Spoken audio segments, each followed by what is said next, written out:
Nahulihan ng mga armas ang 6 na individual sa Davao Region.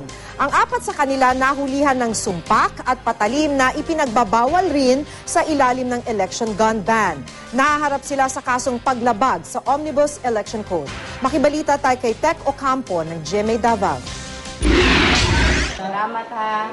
Salamat. 3 araw matapos ipatupad ang COMELEC gun ban, 4 na ang naaresto ng Davao City Police Office dahil sa pagdadala ng iba't ibang klase ng armas. Isa ang nahulihan ng patalim, habang 3 ang nakuna ng improvised handgun o sumpak. Muling paalala ng pulisya, hindi lang baril ang sakop ng gun ban.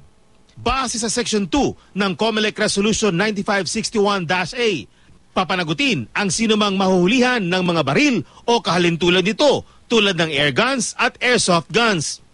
Kakasuhan din ang magdadala sa labas ng bahay ng mga itinuturing na deadly weapon tulad ng mga patalim, granada at iba pang pampasabog. Pareho lang siya.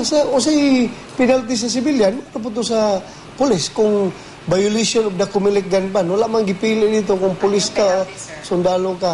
May 2 ring nahuling lumabag sa gun ban sa Tagum City at Baganga, Davao Oriental.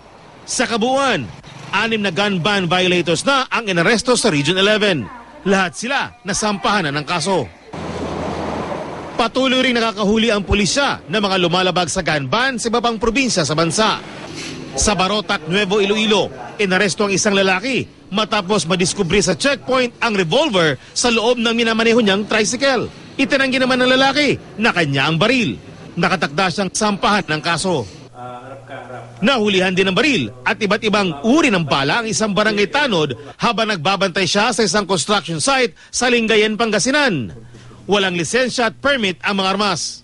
Ang bantay daw lang nila para hindi daw nakawin, but mali po yun. Dapat licensed firearms po yung.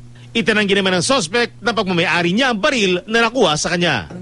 Hiniwan lang sa akin yun pero hindi ko hinawakan. Nandun lang sa pinagkatabi ko. Tech Ocampo, Nagbabalita, Pilipinas.